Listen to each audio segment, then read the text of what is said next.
Bismillahirrahmanirrahim.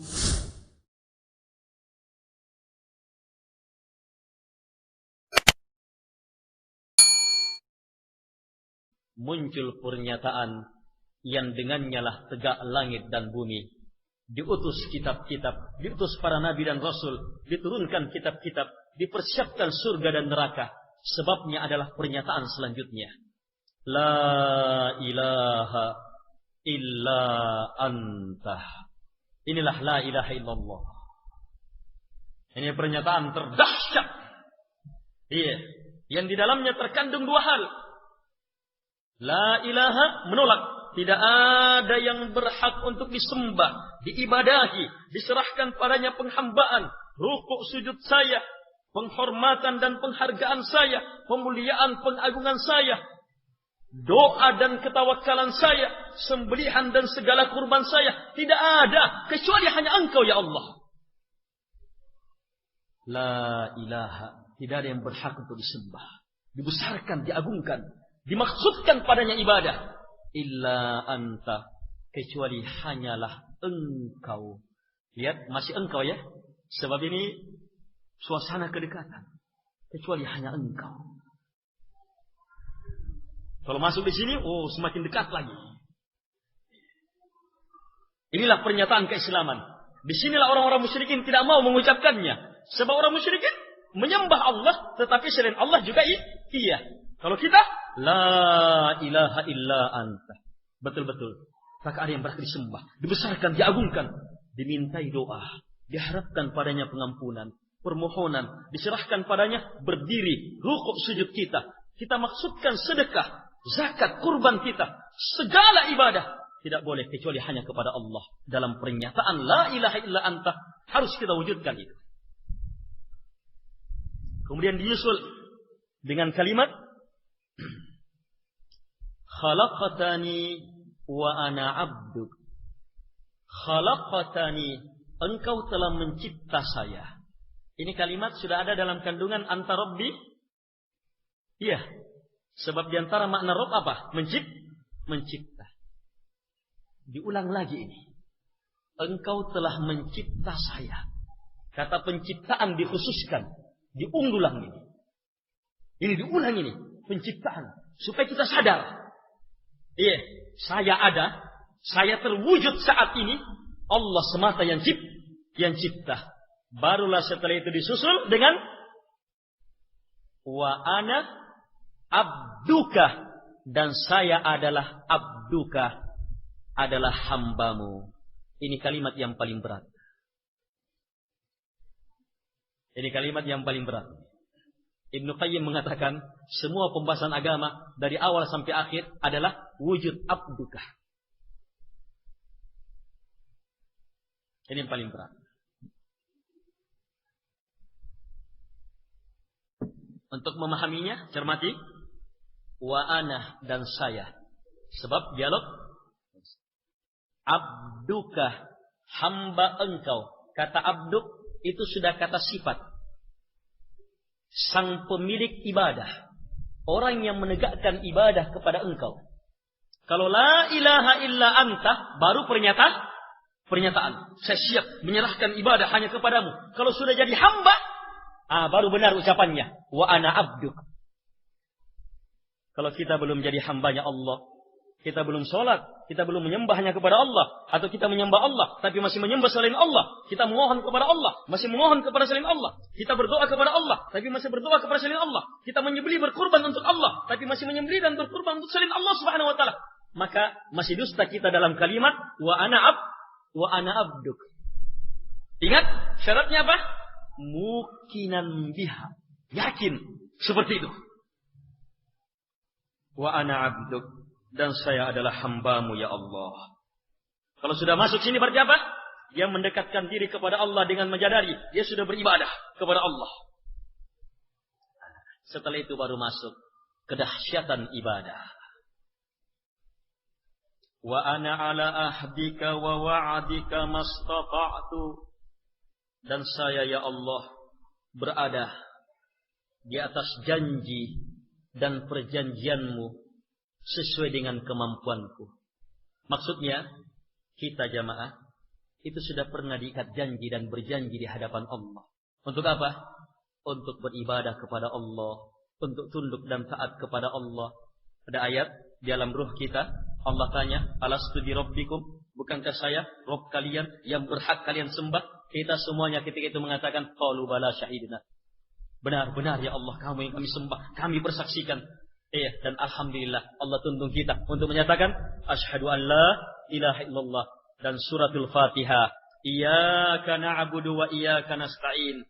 Kata Nabi, kapan hamba baca ini, Allah akan jawab dengan firman-Nya, hada baini wa baina abdi. Inilah antara saya dengan hamba. Antara kita dengan Allah ada pada ayat ini. Pernyataan penghambaan.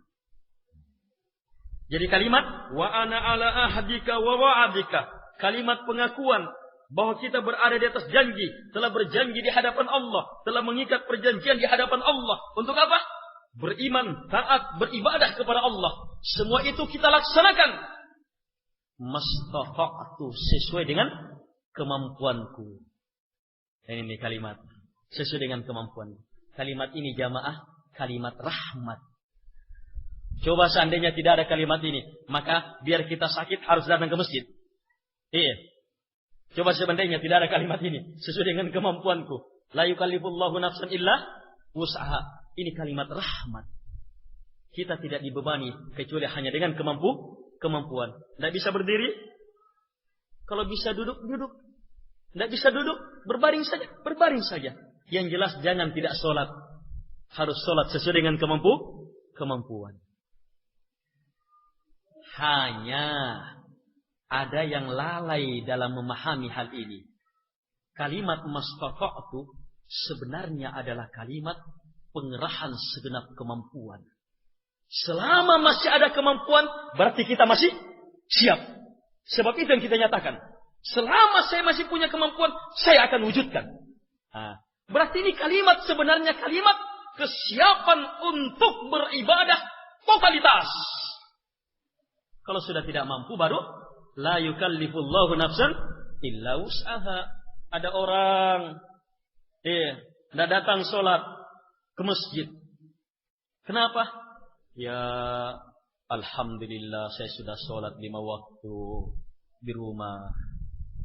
Kalau di masjid saya belum mampu. Ya kemampuan saya kan masih di rumah. Dan Allah kan bilang la yukallifullahu nafsan illa wus'aha. Allah tidak bebani jiwa kecuali hanya dengan kemampuanmu. Kita katakan salah. Kemampuan saudara lebih.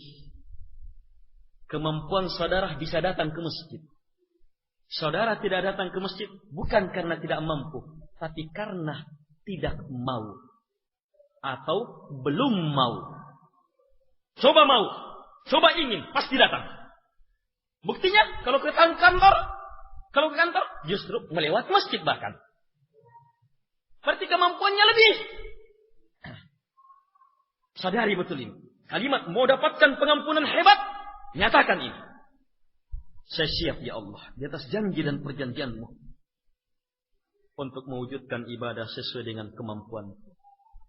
Kita diberi kemampuan melihat, mendengar, memahami. Kita diberi kemampuan lahiriah, batiniyah. Kita diberi kemampuan harta, kedudukan, jabatan. Manfaatkan seluruhnya dalam rangka meraih kemuliaan tertinggi di sisi Allah. Ingatlah, nikmat yang Allah titipkan kepada kita adalah milik Allah, bukan milik kita. Allah beri untuk Allah tambah. Allah beri untuk Allah tambah. Ini hakikat nikmat. Makanya Allah mengatakan, la in syakartum la azidannakum. Jika kalian bersyukur maka pasti saya tambah. Berarti nikmat itu diberi untuk Allah tambah. Lihatlah kenyataan hidup kita. Kita dulu di mana? Kita dulu tidak pernah ada. Kemudian Allah adakan. Di alam rahim kita ada. Dari mana jalur rezeki? Allah sudah persiapkan satu jalur rezeki. Tali plasenta ibu. Begitu Allah tutup ini, lahir kita, diputus ini, sudah dipersiapkan dua jalur rezeki yang tiada tandingannya melalui susu ibu. Air susu ibu, ya. 2 jalur rezeki. Setelah ditutup yang satu ini, langsung berubah menjadi 2. Setelah 2 ini ditutup. Pada usia 2 tahun. Masa menyusui dalam Al-Quran hanya 2 tahun. Iya. Setelah itu ditutup. Tidak boleh lagi menyusui. Maka apa? Allah sudah mempersiapkan 4 jalur rezeki yang tidak bisa dinilai dan dihitung. Yaitu apa? 2 dari tumbuhan, 2 dari hewan. Dari tumbuhan apa? Makanan dan air. Minuman dalam berbagai bentuknya dari tumbuhan dan makanan dari tumbuhan. Dari hewan pun daging dalam berbagai bentuknya serta susu dalam berbagai bentuknya. 4 jalur rezeki. Kapan kita syukuri ini? Dengan beribadah kepada Allah sesuai dengan kemampuan kita. Maka saat 4 jalur rezeki ini ditutup.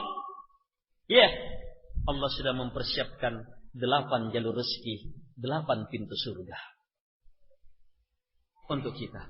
Tidak pernah Allah mengurangi. Setiap Allah tutup, pasti diberi yang berlipat. Tinggal kita jamaah. Mau bersyukur atau tidak. Kalau tidak, wala in kafartum inna adzabi lasyadid. Dan jika kalian ingkar, sungguh azabku sangatlah pedih. Jadi kalimat mastata'tu sesuai dengan kemampuanku adalah kalimat rahmat dan sekaligus kalimat pernyataan pengerahan segenap kemampuan.